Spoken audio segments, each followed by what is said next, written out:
由2012年開始，維康咧已經開始將可安全食用嘅剩食捐贈俾慈善相關嘅機構。而家呢項嘅計劃涵蓋165間嘅分店，總共捐贈咗1200噸嘅食物，並支援咗170間嘅慈善機構。如果水果方面咧，我哋一般嚟講都會係蘋果啦、橙啦、香蕉。原因係蘋果始終表皮咧會係容易啲花啦。咁客人去選購嗰陣時候咧，佢容易會有損傷。咁但係就品質又冇問題，我哋呢啲就會係一個首選嘅捐贈嘅 item 嘅。咁罐頭有時佢有輕微嘅損傷啦，裂咗少少啦。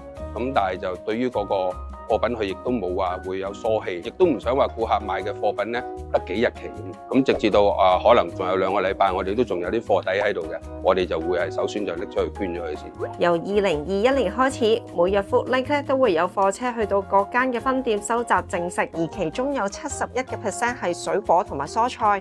29% 就係乾貨，而其中 Foodlink 咧喺九龍灣仲有分發點，直接支持有需要嘅觀塘街坊。而家仲會直接供應15間嘅慈善機構。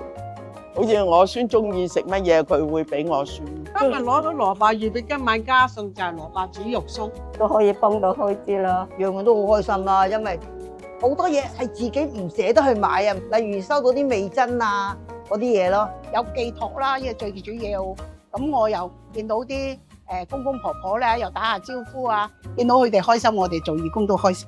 維康咧除咗同 Foodlink 合作之外，其中合作最長咧係已經超過13年嘅樂享社，每月接受食物援助咧有32萬人。我哋喺維康收到翻嚟嘅食物捐贈咧，就係會多啲唔同類型嘅食物啦，同時亦都有一啲大型嘅食物捐贈。利用呢一啲嘅剩食咧，去幫到各階層嘅朋友，推動一個綠色嘅經濟，希望可以發展一個可持續嘅未來。